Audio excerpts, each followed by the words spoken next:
Hi, Akansha. Hi, Dr. Alsaati. How are you? Good. How are you? Doing well. Thank you very much. Take your time while you organize your stuff. I think we have still a couple of minutes. Yeah, we have a couple of minutes. Okay, sounds good. And Yeah. Regardless of the number of people in the crowd today, I think having the sessions recorded is worth a lot. So we'll just start at 8 sharp. Yeah, And that's what I think so too. yeah, okay, sounds Yeah, good. it's so good to have you back. What are you Oh, planning to do today? I'm planning, I still have 2 pages in the University of Michigan Yeah. slides. This way we'll Uh-huh. have a full series that has all my University of Michigan description. You can actually put them, back to back. Yeah. But In we the be hoping to finish the 2 pages left, and then we should be done with the U of Michigan. We That's right. still have path presenter, so whenever we have time or whenever you need to fill in some of your dates that are vacant, just reach out to me and see if I'm available. I'll definitely pitch in. Sounds like a plan. Righty. It's so good to have you. It's like right from the start, you have been with us. Yeah. And I like it. And believe it or not, my evenings are always listening to the recordings. So really? very, oh yeah. I haven't done other than GI in a long time. Yeah. So to refresh my memory and my even like pathology terminology, it's just so broad, and it's always good to stay on top of things. Yeah. And I'm enjoying these sessions too. I mean, there's so much to learn, and like even in a narrow field of pathology, there is so much to learn. Can't believe. I know. All right. So would you make me a co-host? Yeah, let me make you the co-host, and let me also remind people that I've started the session. Okay.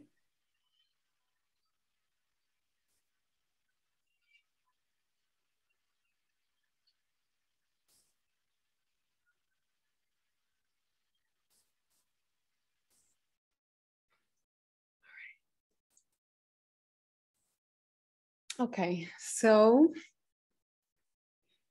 welcome back. We are going to finish the page number 6 of the University of Michigan virtual slide box.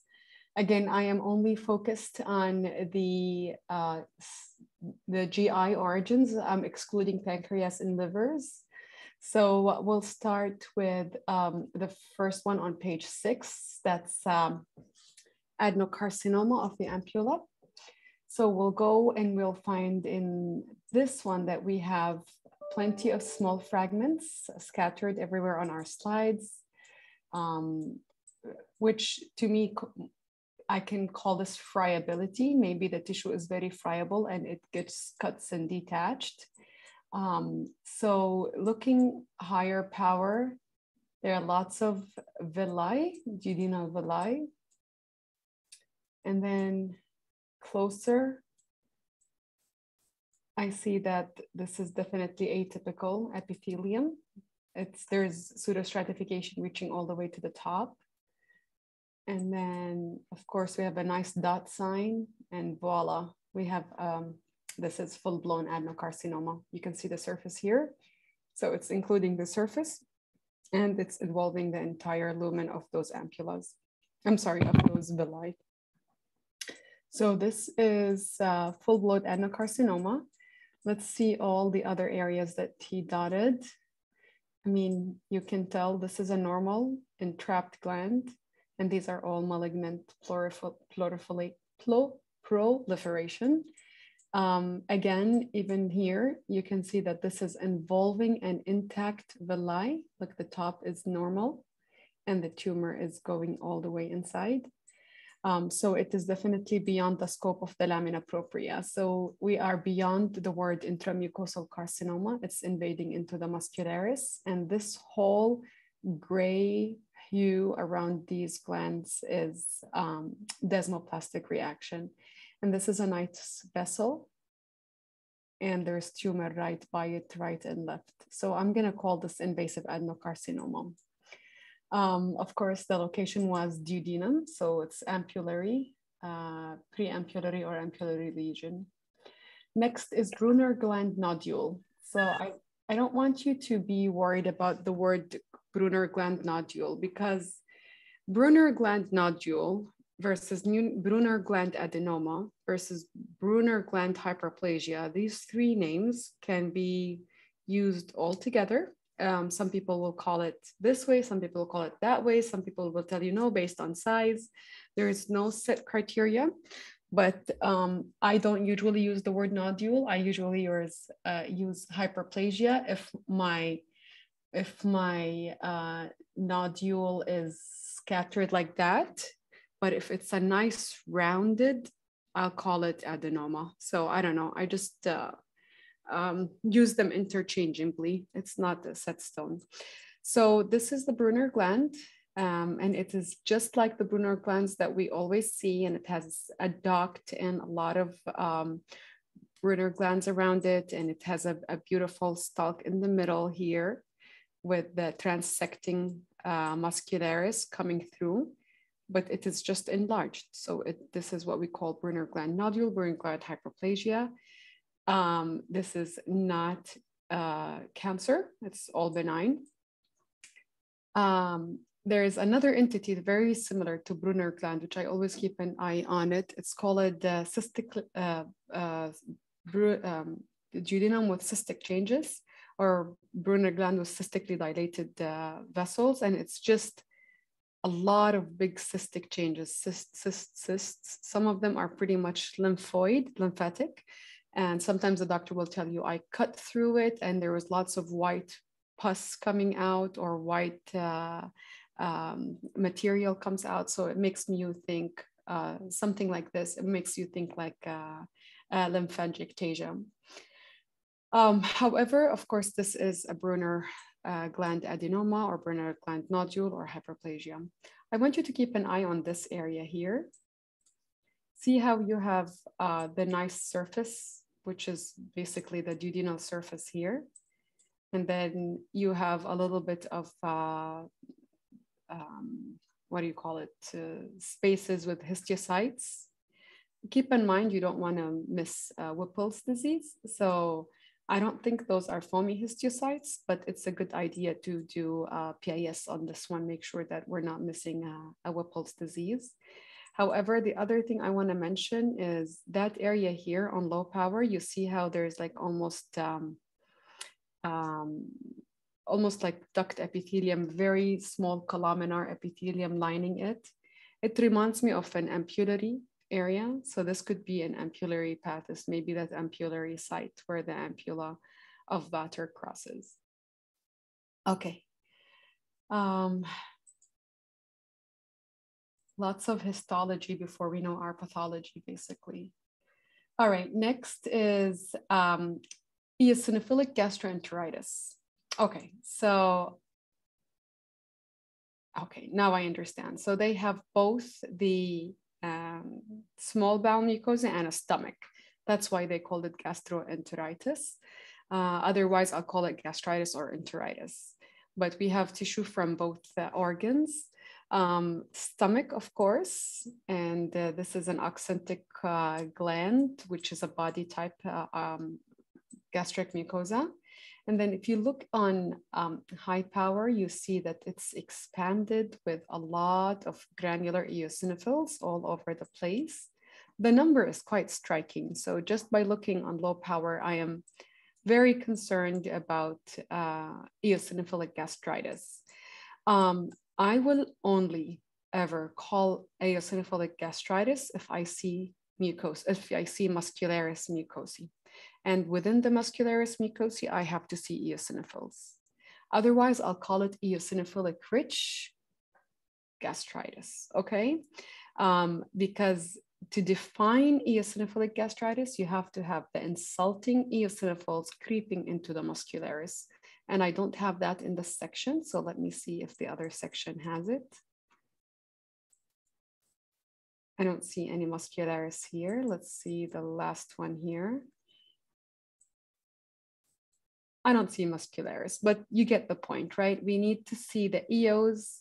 Actually, they're very deep here, so I'm assuming they will be infiltrating into the muscle, okay? And it's not the same case in the small bowel. Small bowel, look at that. See how you already have the muscularis running all the way up into those villi. So not pretty much very important for the definition of eosinophilic enteritis, but it's very important for the definition of eosinophilic gastritis. And so this is the small bowel. These are Brunner's glands, of course, and you have a lot of eosinophils. What is the significance of the presence of eosinophils? Okay, number one, of course, parasite. Number two, allergy. Number three, eosinophilia, idiopathic eosinophilia, among others. On histology, we are not able to differentiate between any of them, okay? All what we can tell them that this is eosinophilic rich, and if you excluded parasites and you excluded drug-induced and you excluded idiopathic eosinophilia, this may represent eosinophilic gastritis. Patient will have dyspepsia, will have abdominal pain. He might be losing weight for malabsorption. So it's not a simple diagnosis. It's a very difficult clinical path for the patient. But nonetheless, all what you need to do is just be descriptive, and it's up to the clinician to figure out what's going on. Again, this is quite traumatic. It's a lot of eosinophils, okay? We don't deal with eosinophilic gastritis and enteritis as frequent as eosinophilic esophagitis, of course. Eosinophilic esophagitis, I would say I see 3 or 4 a week. Those maybe once a month or something, if so. Okay. All right. Juvenile polyp of the rectum. Before I open, go ahead. I have a question. Yes. I have a question. Is there any cutoff for the eosinophilic gastritis or enteritis for the eosinophils? No. Some people say 20. I'm not from those who believe in counting eosinophils in these. I have had encountered a colon with increased eosinophilia, and the doctor kept asking me to count it for him. It was very ridiculous because I counted something and they wanted to call it eosinophilic colitis based on the number. To me, it was very superficial, very up on the surface. And I went back and forth with them. I was like, I'm not going to label this. I don't want to label this patient with something that I'm not convinced it is. So the cutoff is very ridiculous. For me, the location of the eosinophils creeping into the muscle is more important than the number. Okay. Got you. Thank you. But lots of people will tell you maybe 20, but it's not always the case. All right. How about in esophagus, Dr. Alsaati? Yes, is there a cutoff in esophagus? Yeah. Yes, there is, of course. In esophagus, it's different. In esophagus, usually it's 15. Old days it was 20, but now it's 15. And if you have anything between 15 and 20, you will call this eosinophilic rich esophagitis. And then based on the location, is it surface? Do you have papillomatosis? Do you have spongiosis? Which we will have a case right now. You will probably tell them that you are favoring one over the other. Okay, you will tell them I'm favoring reflux versus I'm favoring eosinophilic esophagitis. Okay, I'll go over it when I think we have a case of this. Yeah, eosinophilic esophagitis is something that it's very good if you are able to help the clinician differentiate between reflux versus EE. Let's see. Thank you. You're welcome. Juvenile polyp. When I open this, I want to see a smooth border of the polyp. Okay, let's see. Right, see that? Smooth border on top, okay? Retention polyp in adults, juvenile polyps in kids. This is the one helpful criteria for you guys who don't see it all the time. Look at the surface, look at the border. Is it smooth? Peutz-Jeghers polyp, for instance, is very irregular from the top. okay? It's like irregular. This is retention polyp or juvenile polyp. It's cystically dilated glands with fibrotic or inflamed lamina propria. Who cares? You have muscularis. You have some retention change. You have some prolapse change where the muscle reaches the top, but not important. The most important something is the smooth border, okay? These are all spot diagnoses. You guys have to become experts after these sessions. All right, so this is, now we're gonna do prolapsing antral mucosa with focal foveolar hyperplasia. So it's probably gonna be an antral polyp of the stomach. And just before I look at it, I review the criteria in my head. I wanna have antral mucosa, so less accentic. I wanna have reactive looking hyperplastic glands of the foveolar epithelium. I want to see, when they say prolapsing, I want to see muscularis reaching to the tip of those hyperplastic glands. Let's see. All right, so we have the criteria in our head. Let's see. We have, this is an antral type mucosa because I don't have accentic glands. See, you look at the base of these are all antral. I don't have accentic. And I have muscularis. And let me show you a better view. Let's do low power. Low power, we have hyperplastic glands, but it's not hyperplastic polyp. Hyperplastic polyp, you will see these foveolar epithelium so plumped, so big, so huge in compared to the deeper ones. For me, I feel like it's just a folded up antrum, you know, like you're just taking some antrum and you're crumbling it together and making it look like it's hyperplastic, but it's not. The way I crumble it up is I pull the muscle, I get the muscle up and I pull them down. So I'm just getting those epithelium closer from each side together by pulling the muscle down, by the prolapse change, okay? So it's not a disease of the epithelium where it's overgrowing the muscularis, like a hyperplastic polyp. It's just of an anatomical issue where the muscle kind of got all the way up and prolapsed the epithelium downwards into it. I don't know if that's clear. Is my description clear? Yes, very clear. Okay, all right. So it's almost like getting a blanket and pulling it from the middle. Once you pull it from the middle, the epithelium on top of the blanket will all come closer together, okay? And that's what a prolapse change in the antrum look like. Some people will look at it and they may call it hyperplastic polyp. Again, the difference between a hyperplastic polyp and a prolapse antral mucosa is the presence of the muscularis reaching the top, and the size of the foveolar epithelium is not changed from the size of the normal foveolar epithelium nearby. Okay. So this is a neat case that will kind of push your minds to think a little bit about histology before you make your actual diagnosis. It will look polypoid for the clinician's eye. It will look bigger, but it's not. It's just a prolapse, pretty much like solitary rectal ulcer in the rectum. All right, moving. Any questions?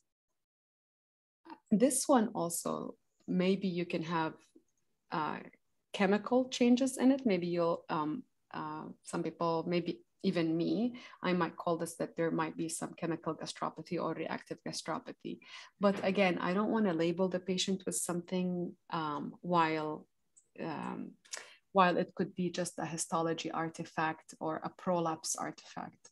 But to me, this looks a little bit kind of corkscrew appearance.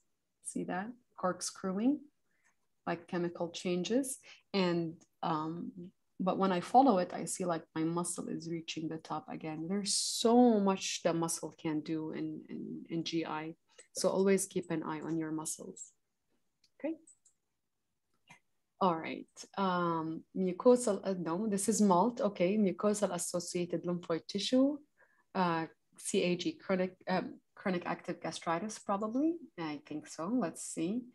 So I'm assuming I'm going to have both active and And I have a question in the previous case. yeah, your voice is so far away right now, Akanksha. Oh, really? Maybe, Is it audible now? maybe you, yeah, say that again. Is it audible now? Yeah, that's very audible now. Go ahead. Um, so I was, someone came to my office in between, but I was thinking like these kind of hyperplastic glands, I know this is too much, but if it would have been smaller biopsy and some hyperplastic glands and some smooth muscles encroaching around, I would have called it chemical gastropathy. How did you like? I don't know. As I said, I was not paying attention. Did you?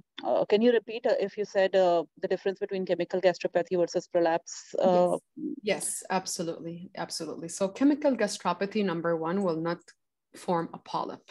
Okay. Mm-hmm. So if it was a smaller piece like this one here, the one my arrow is on, I will sure call this chemical gastropathy. Okay. Right. But because I have a polyp like this, I have a center of that polyp, and I have prolapsed epithelium, and I have muscularis reaching the top. Right. So maybe I will call this, I'll call that and mucosal prolapse changes, antral mucosa with mucosal prolapse change, and associated reactive gastropathy or chemical gastropathy. Okay. And it could be either or. It could be the chemical gastropathy started first, ruined the mucosa, and became prolapse, or the prolapse happened and it became a very vulnerable area and a chemical changes happened from a drug or something. Okay. I don't know who started first, but I agree totally with you. And I did mention that I am concerned about chemical gastropathy here. Okay. Right. Okay. Thank you. No problem. All right. Mild lymphoma with chronic active gastritis. This is stomach with a deep-seated lymphoid tissue over here. And let's look for lymphoepithelial lesions, maybe. I don't know if that is a good one. These are lymphocytes in the epithelium, but I'm pretty sure the patient has history. Oops, look at these. 1, 2, 3, 4, 5, 6. There's a parade of H. pylori. Yeah. Yeah, you don't even have to stain it. These cases, I don't stain. It's just. Yeah, of course. Yeah. All right, here you go. Nice. Okay, so chronic active gastritis, H. pylori related. Here's what I'm gonna do. This is too inflamed to me. Okay, of course, I will do my lymphoma markers. I can. If the patient has history of lymphoma, for sure, I will do my lymphoma markers. If the patient doesn't have history, first time diagnosis, and I have H. pylori, I will call this H. pylori associated gastritis with marked chronic inflammation. In the comment, I will say rebiopsy to ensure complete resolution of inflammation after treatment is highly recommended. Okay. Now, after 3 months, he got treated, he comes back or she comes back, and I still have inflammation. That's when I'm going to bubble wrap it and send it to him. But if not, this is the first step. I don't know. What do you think, Akanksha? That sounds like a plan. That sounds like a good plan. Very good plan. Yeah, because they usually resolve very well. I'm pretty sure this patient has, I mean, these are nice lymphoepithelial lesions here. They're eating up the glands here, which is always very concerning when it comes to seeing that on H&E.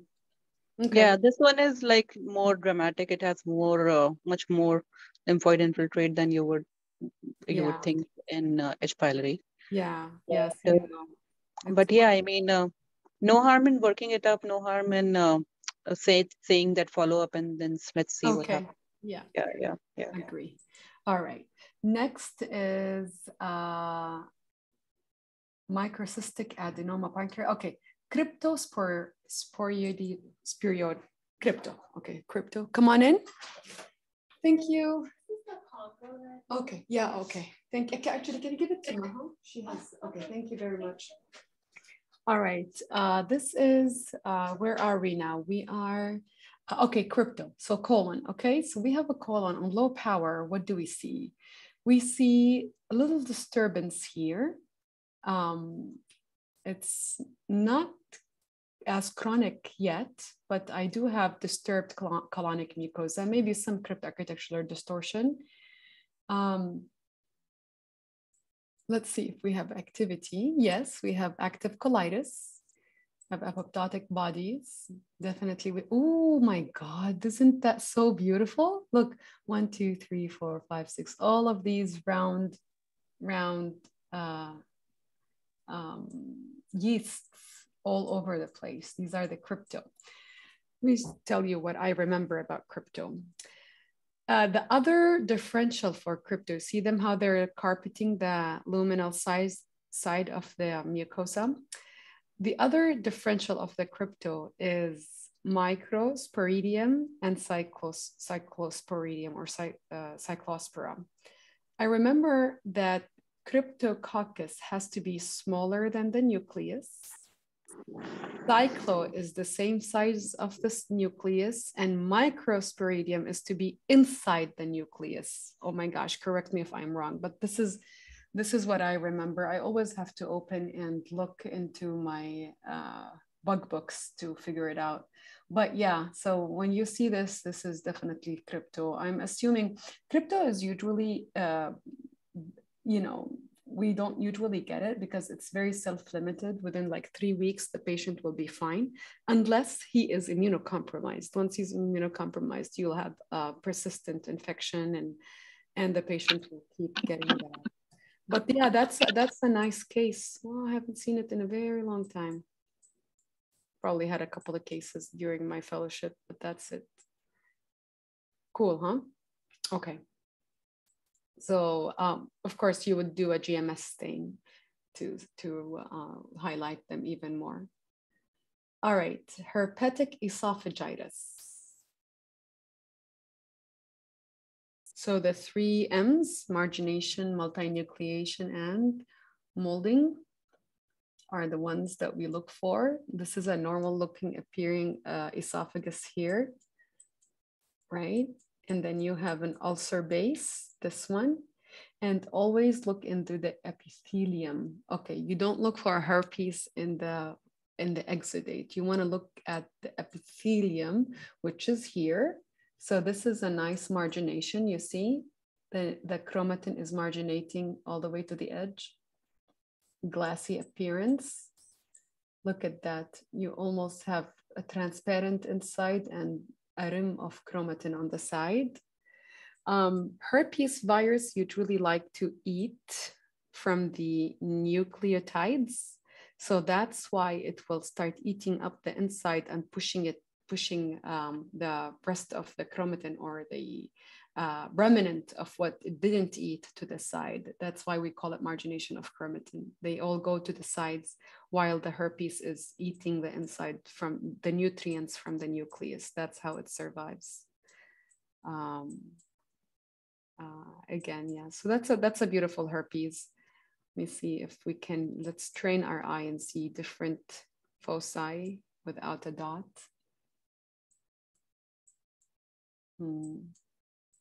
I don't want to waste your times, but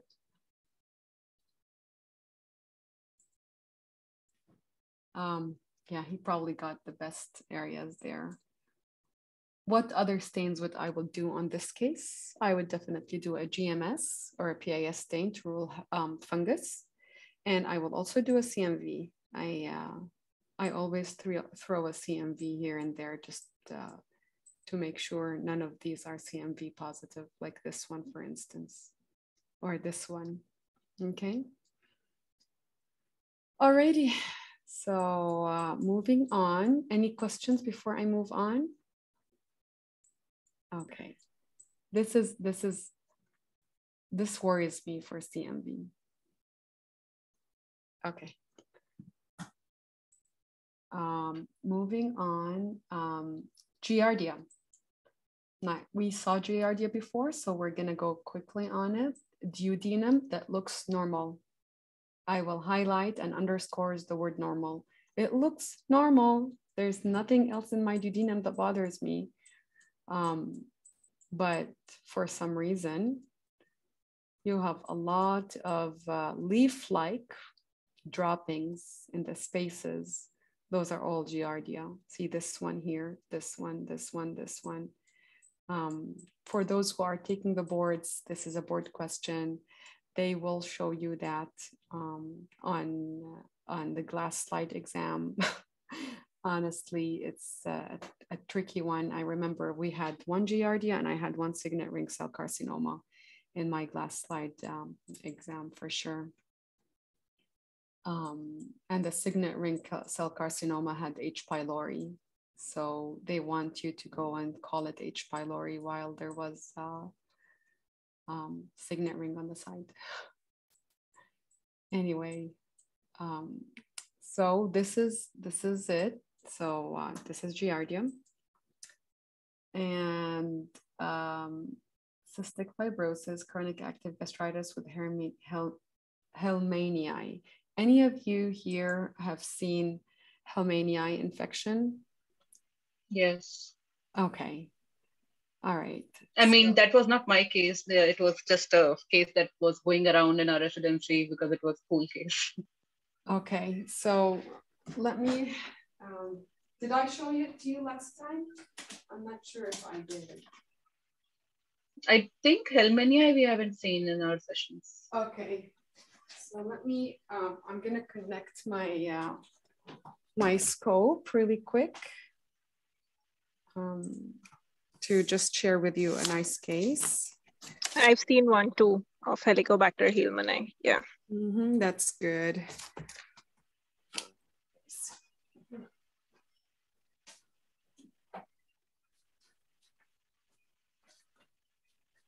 The funny thing is I took a picture of it and thought, I'm going to tweet about it today. And then I went on Twitter and realized somebody else tweeted about it that very day. Oh. Okay, so let me show you. You guys can see my screen? No, not your, not your, no, not your camera screen. Not yet? Is this, no, this Michigan. No, yeah, we cannot. Okay, wait, new share. Now?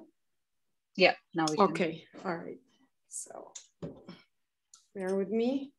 I have a stomach.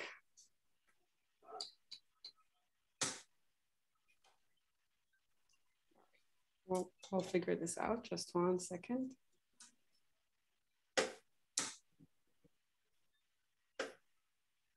All right. All right, I have a stomach here that is inflamed, okay? And not that bad of inflammation, but it's chronic active, all right? And that's it. That's the only area that is inflamed and bothersome here, okay? This one here. I mean, of course, it triggers you to go ahead and do an H. pylori because it's quite inflamed for you, okay? So I went ahead and I did H. pylori. And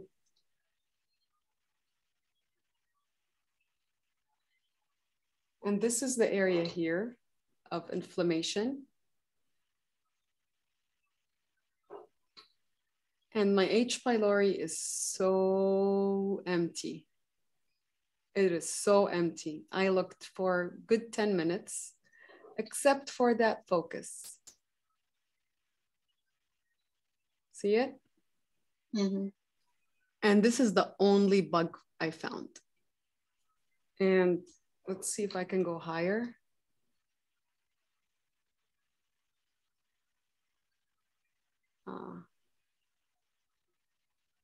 See how it's zigzag? Yeah, it's not very well visible in this, but this one here, see how we can appreciate that. That's the only bug, I promise you, ladies. That was nothing else other than that. So why is it significant? Why am I spending so much time on it? For 2 reasons. First of all, helmaniae is not abundant. You won't have a parade of helmaniae on your slides, okay? They are few and far apart. They are scant. If you have chronic active gastritis, look very carefully on your H. pylori stains. You will be surprised. It is not uncommon. It is not uncommon. You have helmania around you very much. You know why? Because it is zoonotic infection. So it comes from the animals. So helmania is H. pylori that probably is in patients' pets. So a patient, so that let's say a person has a dog or a cat. Screen sharing has stopped as the shared window closed. Hello?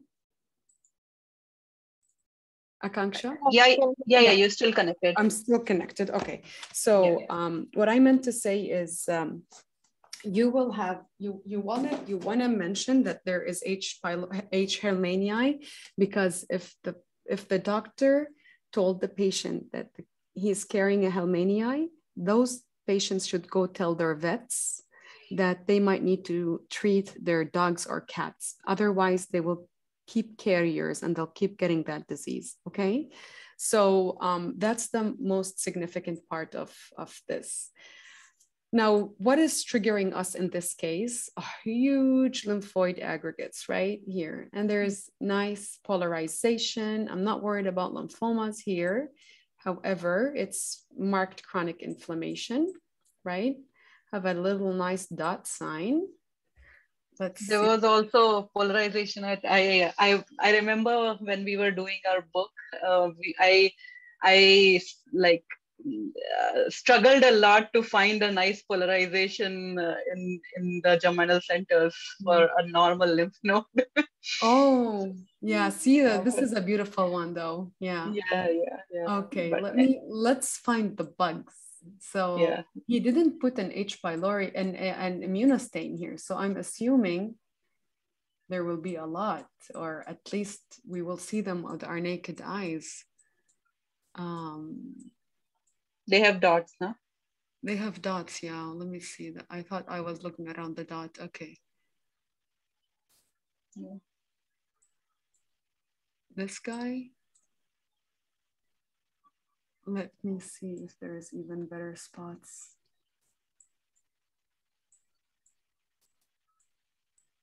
I'm pretty sure they are here. So look, bear with me. We will find them. Oh, there you go. Oh my God, look at that. Boom and boom.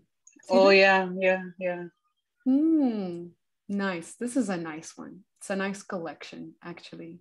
I would definitely put it into my collection if I have these, because it's so rare to get them punched out like that, you know? They're long and slender, but they are not typical screw-like, like appreciable. Yeah, they have to be zigzaggy, you know, how like there's like a little zigzag lines in it. Yeah. And it's not uncommon to have co-infection, both H. pylori and hermanii together.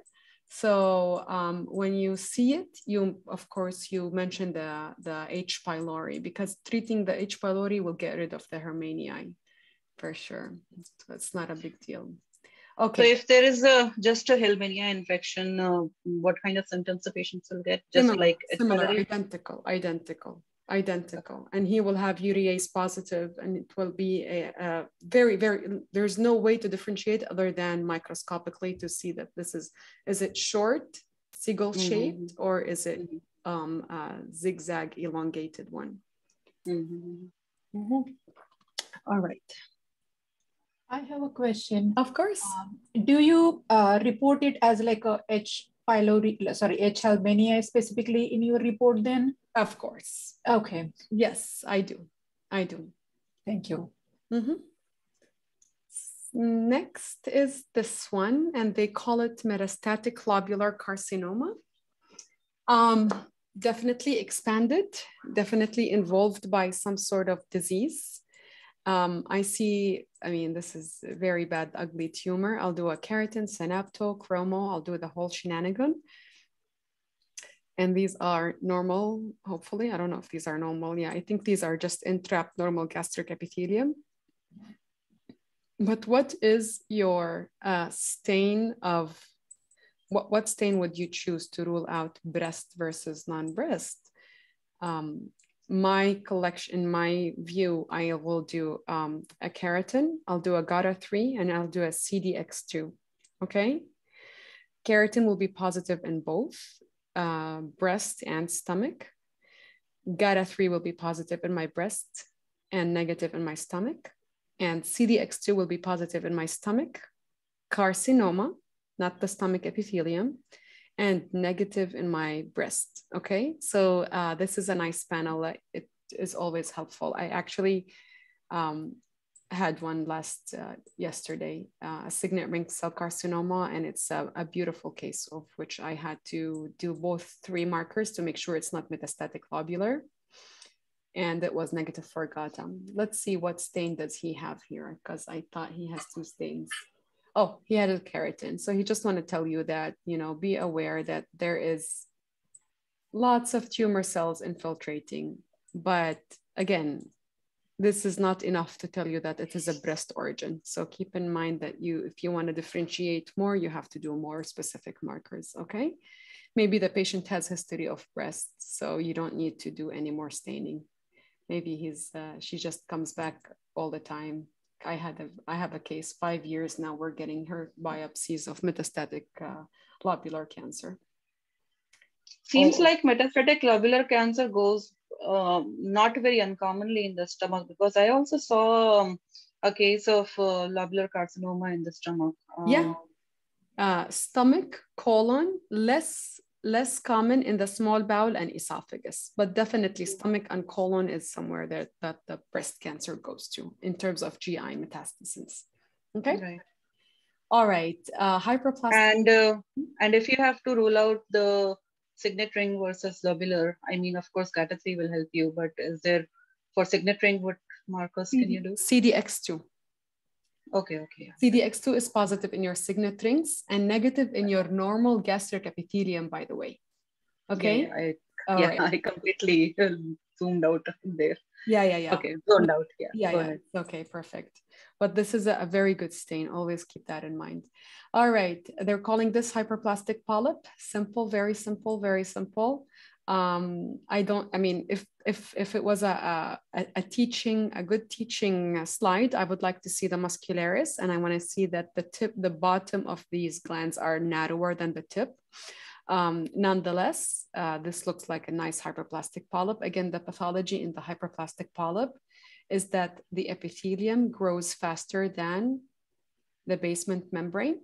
So they will actually grow inwards, okay? So that's basically it, just in terms of your, foundation about why this happens. Pretty much not significant, nothing to worry about in this case. Sometimes we just get like surface hyperplastic changes. Do you call that surface hyperplastic changes? Because I saw one, go ahead. So when do I use the word surface hyperplastic change? When do I use hyperplastic polyp? When do I use negative? No polyp identified. Okay, so I will look at the doctor's note. If he told me I have a 7 millimeter polyp, and I find a small focus that looks very normal and very, very little hyperplastic change on the top, I don't want to fool him to tell him you got it, and him not going back and not looking after this patient thoroughly, okay? But if he told me I have a 1 or 2 millimeter polyp and I have a hyperplastic change, I'll call this. Yeah, so what I meant to say is it enough? Do you think he missed it? Okay, if you think he missed it, don't tell him that you got hyperplastic change. Just tell him negative, nothing. If you think that this is all what it is, which is a 2 millimeter polyp, and I have mild surface hyperplastic change, then tell him that this is a polypoid colonic mucosa with mild surface hyperplastic change, okay? So it's pretty much case dependent whether or not you want him to go back or not, okay? Mm-hmm. Got you. Thank you. Sure. What else? We did invasive lobular, we did a hyperplastic, we did fundus gland polyp. Okay, this is bread and butter. Remember, ladies, when we are looking at fundus gland polyp, I have no problem with making this diagnosis. Very, very simple, cystically dilated glands in pretty much oxyntic type background because it's in the fundus. make sure you don't have low-grade dysplasia. It is there, you can see it sometimes. So screen your epithelium thoroughly and look for dysplasia, okay? And look for intestinal metaplasia. Sometimes I get carried away very much that, oh yeah, I found what the insult is and I move on.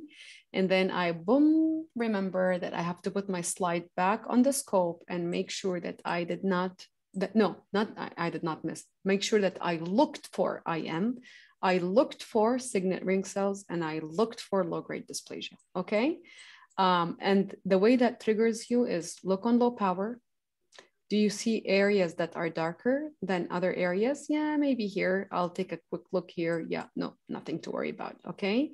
If you have low-grade dysplasia here and here, don't waste your time. We're looking at a surface change. Anything in the deep, it's not as important because you will have deep crypt changes that are not related to the surface, and those are not called low-grade dysplasia. Okay, this is, I'm just reminding you, when these cases are very simple, you may miss things, okay? Colon multiple mucosal neuromas. First thing I want to do is I want to do an S100 when this comes to my mind. So let's see. Let's see what we have. We have colon. Oh, nice. Look what we have. We have colonic epithelium. We have kind of a boom, boom, bulging, and some pink material in the lamina propria. You see that? There's some pink material. Oh, I would die to see an S100 on this one. See, there's lots of bump. Now, you look inside it further and you see if there's ganglion cells, because that will differentiate a neuroma versus ganglion neuroma, okay? And I don't see ganglion cells here. I don't see ganglion cells here. And the ganglion cells, you'll know it when you see it. They're very big, they're very huge. They are not shy to show their nuclei. So they're very different. I don't see ganglion cells here. So this to me doesn't look like ganglion neuroma, but it's definitely multiple neuromas. I have never had a case that much. I have never had a case like this, but this is definitely requires a genetic consultation, because multiple mucosal neuromas can be in Cowden syndrome, MEN type 2, neurofibromatosis. I don't know. It's just, I have to read. But it's definitely something that you have to, like I would definitely work on my report if I have it. Let's see if they have an S100. Oh, there it is. Nice, look at that. So beautiful. It's actually so beautiful. Here, you see how they are, and they have to be mucosal. They're not in the submucosa. So they have to be mucosal neuromas, and those are the syndromic ones, okay? When you have a ganglion neuroma, they are pretty much in the submucosa and you'll have nice ganglion cells. And ganglion neuroma, if it's one and single, it's not significant, but it might show as a polyp. This is 100% syndromic, okay? Beautiful. Okay, I think we have another 15 minutes to go. Hyperplastic polyp of the stomach. We looked at the mucosal prolapse polyp, the mucosal prolapse change of the stomach. Let's look at what a hyperplastic polyp looks like, okay? So this is a polyp of the stomach. Why does it look different than the mucosal prolapse one? Number one, my mucosa doesn't have, at the very top of it, it doesn't have the muscularis reaching up and pulling it down. I have a growth and bulginess of the foveolar epithelium. And because it grew so fast, it folded on top of each other. It's growing a little longer, faster than the lamina propria. I'm sorry, than the basement membrane. Let me show you another area here. So they're all the same. And it's usually eroded and inflamed. Okay, keep that in mind. There's another entity called fundic gland adenoma, not fundic gland, sorry, foveolar adenoma or gastric adenoma foveolar type. Those are not as inflamed. And you will have low-grade dysplasia on the surface. It's very tricky. I'm telling you, this is a very tricky differential diagnosis. This one here, I have inflamed gastric mucosa, foveolar hyperplasia, and I don't have muscularis pushing all the way to the top and pulling down, so it's not a prolapse change. And I have erosion. I don't have low-grade dysplasia. So this qualifies to me that hyperplastic polyp with surface erosion. Okay, no dysplasia present. Sounds good. I might be getting some questions on this one because I know it's tricky, but if it's clear, then I will move on. It's clear when you say it, it will be very hard when you actually experience it. No, it's actually, I want you to keep in mind, show it around when you are looking for a hyperplastic polyp of the stomach. The other differential is foveolar adenoma. It's very difficult. It's actually very difficult. It's, your eyes has to get trained very well for how to differentiate. I will be very honest with you. Very helpful to me is the nuclei. Are they round at the bottom, or are they becoming elongated and pseudostratified? Okay. And this to me is a life-saving criteria, because once they become pseudostratified, reaching to the top, I am dealing with a completely different entity, foveolar adenoma. And if it occurs in younger patients, it's different than the older patients. When we're looking at younger patients, we're telling them, go ahead and do lowers and do, this patient might be Lynch, he might have this plastic epithelium in the colon, and it is related to other diseases. However, if it's in the older patient is 60 and above, it is of no significance, okay? That I'm talking about foveolar adenoma. Hyperplastic polyp, completely not significant, and it will always be eroded and inflamed, okay? Got you. So moving on. Sprue-like changes. So now I'm looking at the duodenum. Why did he call it sprue-like changes? I'm assuming this patient, that is his first time diagnosis, okay? It's not working. Let's see, I'm gonna turn it off and open it again. Okay, I'm assuming this is the first time diagnosis of this patient, okay? And yes, I have sprue-like changes. I have complete blunting, okay? I have increased lymphocytes. Guess what? That's the only two things you need for the diagnosis of sprue-like lesion. Blunting of the villi, increased lymphocytes. And the lymphocytes have to be at the tip of your villi, okay? Yes, you do have some times where you have only increased lymphocytes without villus blunting. And you will call this duodenal type mucosa with increased lymphocytic proliferation. See comment, and in your comment, you will say this could be an H. pylori, this could be celiac, this could be drug-induced, this could be related to patient like IBD. However, it can also be seen in Marsh type 1 of celiac disease. This one here, it is way, way, way beyond normal. It is very blunted. And I remember in our first session or second session, I can't remember, we spoke about autoimmune enteropathy, and it will have similar findings like that, lots of blunting, okay? You will have abundance of plasma cells, okay? So just remember that.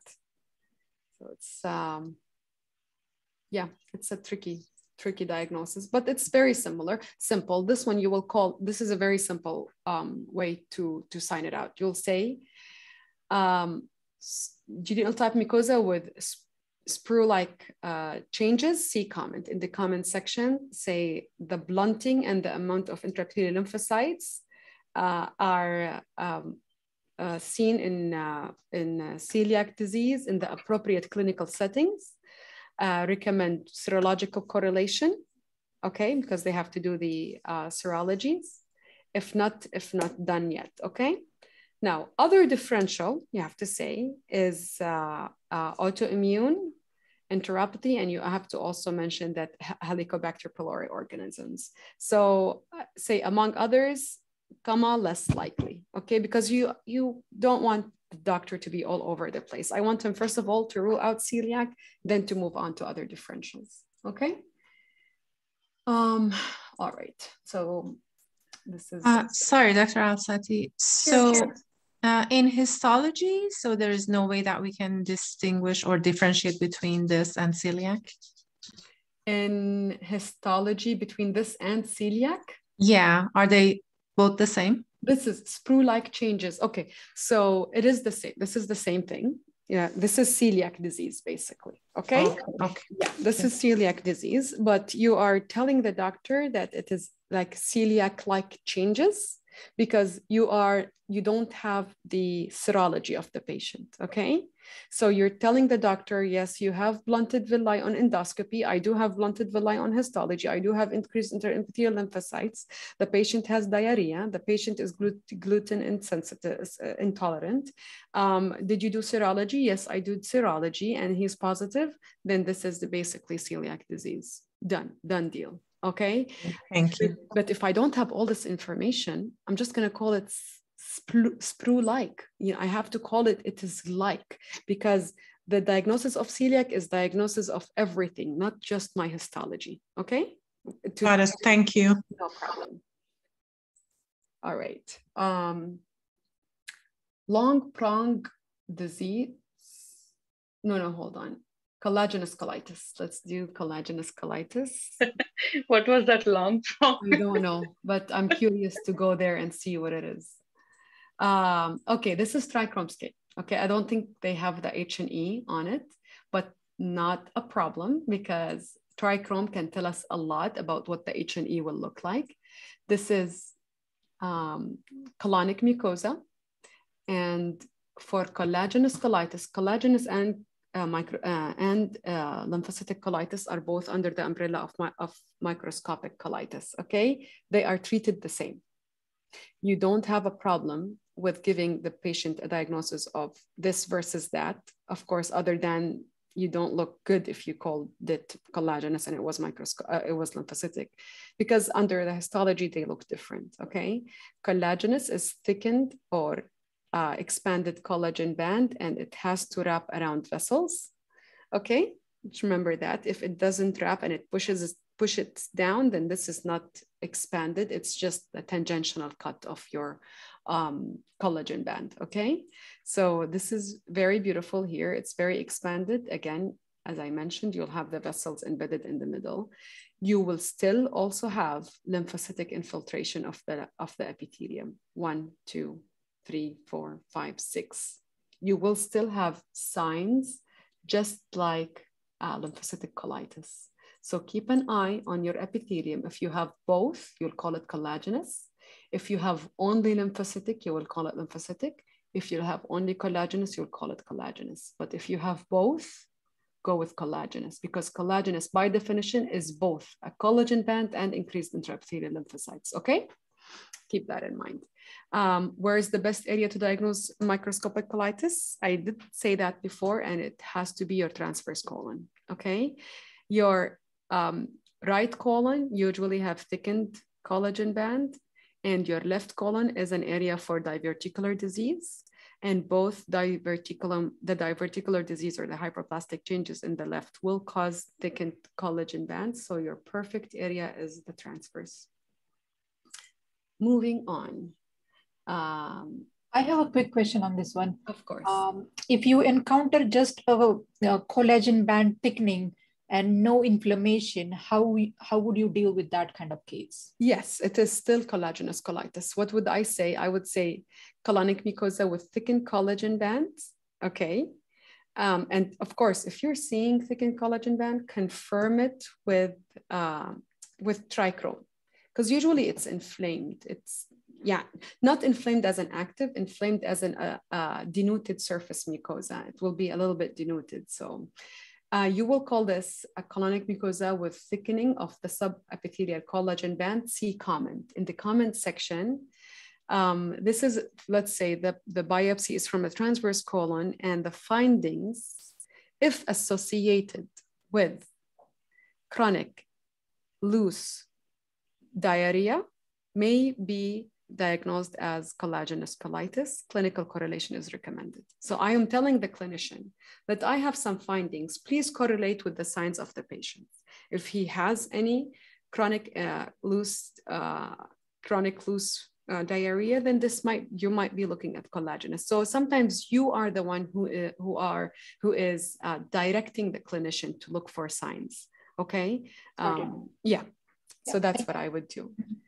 How much is enough to call collagenous? Like if we have focal, like how much would be enough? No. It has to be diffuse. Focal, ignore, please. It has to be diffuse. It has to be on all your pieces. It has to be everywhere. Collagenous does not spare anything.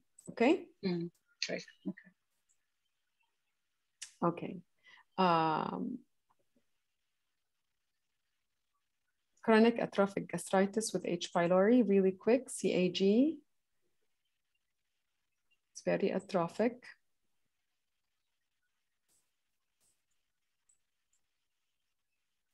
You have Paneth cell metaplasia. They said H. pylori, and yeah, we should believe them. See those H. pylori? But he called it chronic atrophic. Let's see if I am convinced 100%. Yes, this to me looks atrophic. This might have been, no, I'm not convinced. I don't see IM anywhere. Remember our atrophic gastritis, you have to have your intestinal metaplasia, Paneth cell metaplasia.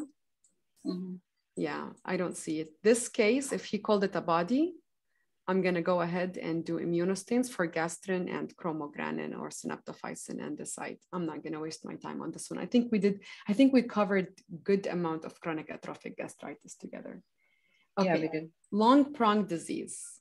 I have not heard of that disease, but I have glandular mucosa and I have esophageal mucosa with reflux.